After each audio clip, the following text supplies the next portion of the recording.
माझं घर उद्ध्वस्त करून इथे नवीन लग्न जमवायला आलात। तुमच्या मुलांनी माझ्या मुलाच्या जीवाची आहुती पाडली आहे। हे इतक्यात विसरलात तुम्ही?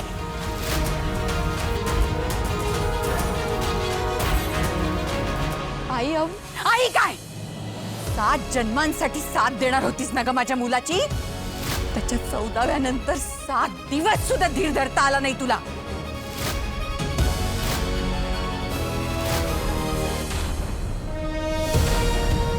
काकू ऐकून तरी काही ऐकून घेणार नाहीये मी। ह्या नराधमांमुळे माझ्या मुलाचा खून झालाय आणि त्याच घरात प्रीतीचं लग्न लावून द्यायला निघालात तुम्ही।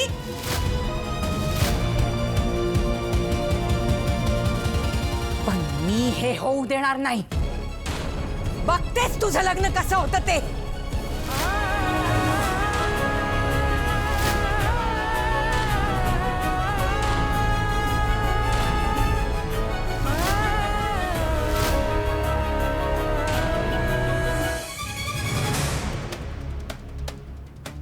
लाज वाटत नाही का रे तुला? तुझ्या मुलांनी माझ्या मुलाचा खून केलाय आणि माझ्या होणाऱ्या सुनेला मागणी घालायला आलाय तिथे। काकू माझ्या मुलाच्या चितेवर स्वतःच्या सुखाची पोळी भाजतोय। निर्लज्ज माणूस, हिम्मत कशी झाली तुझी इथे यायची?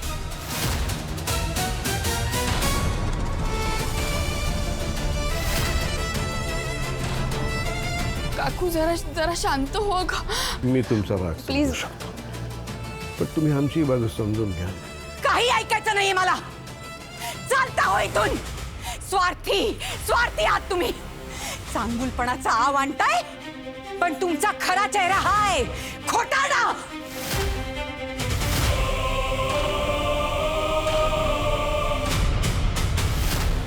निघा इथून, निघा।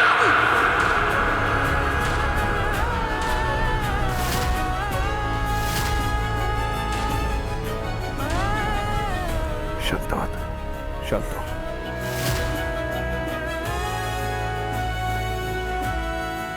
चल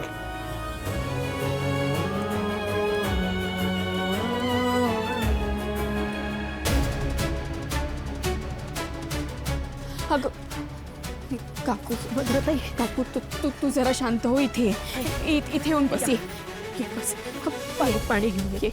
इथे बस, मी आई पाणी घेऊन। झालं? हेच प्रेम होतं का ग तुझं माझ्या सुजयवर? इतकी कसली घाई झालीये तुला? होणाऱ्या नवऱ्याला जाऊन 15 दिवसच झाले। मनाला झालेली जखम ओली आहे अजून, आणि दुसरं लग्न करायला निघालीस तू? इतकी कशी उद्धळ आणि स्वार्थी निघालीस का तू प्रीती? हे सगळं करताना एकदा माझ्या सुजाच्या आत्म्याला किती त्रास व्हायला याचा तरी विचार करायचा। जीवापाड प्रेम होतं ग त्याचं तुझ्यावर, पण तुझं प्रेम मात्र अळवावरच्या पाण्यासारखं क्षणात नाहीसं झालं। सुटला सुटला माझा सुजय, सुटला, गेला इथून निघून। नाही तर तुझ्याशी लग्न केलं म्हणून पश्चाताप झाला असतो त्याला। काय बोलताय तुम्ही? नाही, मान्य आहे तुम्हाला राग आलाय, पण म्हणून एवढं टोकाचं बोलायचं का? अहो, आम्हालाही दुःख आहे। मी सुद्धा माझा पोटचा गोळा गमावलाय। उठता बसता अभिचा चेहरा डोळ्यासमोर येतो माझ्या। हे बघा ताई, नाही मान्य आहे सुजयचं आणि प्रीतीचं एकमेकांवर खूप प्रेम होतं, पण त्यांचं लग्न होणं आता शक्य आहे का? शक्य नाहीये ते। आणि आता झालं काय, किंवा वर्षभरानं काय, प्रीतीचं लग्न करणं आलंच ना।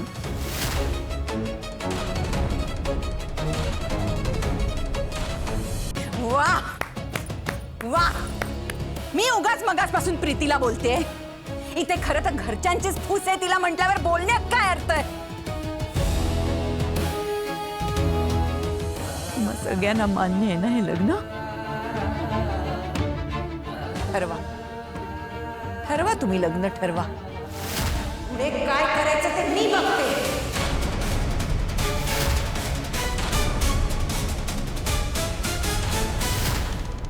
काकू काकू काकू काकू काकू काकू थांब ना. हे बघ, तू ना खूप चिडली आहेस आता, म्हणून तुला हे सगळं चुकीचं वाटतं. तू जरा शांत हो ना. शांत हो? इतकं सगळं बघून कसं शांत हो मी ज्योती?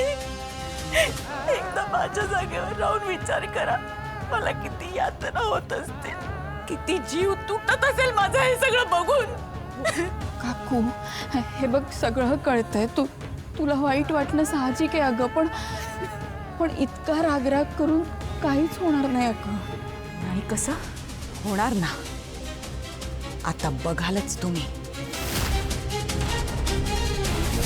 आता बरंच काही होणार.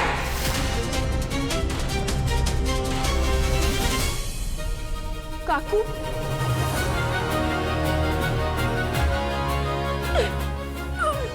देवा, अगं आई, असं वाटत होतं तर सगळं चांगलं घडतंय, आपण दुःखातून बाहेर पडू. पण कसलं काय, अजून पुढे काय काय लिहून ठेवलंय देवानं कुणाच ठेवू. आई जरा शांत हो अगं. ज्योती, अगं ते गायकवाड आणि त्यांची मुलं घरी येतात याचा काही मला आनंद होत नाही अगं, पण म्हणून घरी आलेल्या पाहुण्यांशी अशा पद्धतीनं वागायचं बरोबर दिसतं का? ते आपल्या घरात असा कधीच कोणाचा अपमान झालेला नाही ग. हो आई, मला सुद्धा हे अजिबात आवडलेलं नाही. ही काय पद्धत झाली का पाहुण्यांची बोलायची? नाही म्हणजे कितीही काही झालं तरी होणारी सासरची मंडळी आहेत ती, त्यांचा अपमान मी सहन करून घेणार नाही. कितीही काही झालं तरी होणारी सासरची मंडळी आहेत ती, त्यांचा अपमान मी सहन करून घेणार नाही. थांबा, एक पाऊलही पुढे येऊ नका. माझ्या भावाचा आणि होणाऱ्या नवऱ्याचा जीव घेऊन मन भरलं नाहीये का तुमचं? की आमच्या जखमेवर मीठ चोळायला आला तिथे? निघायचं, लगेच निघायचं.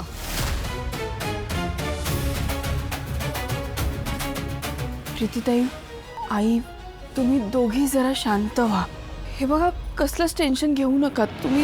तुम्ही जरा शांत व्हा. मी बोलते पुरुषोत्तम काकांशी. ते चांगले आहेत, ते समजून घेतील आपल्याला.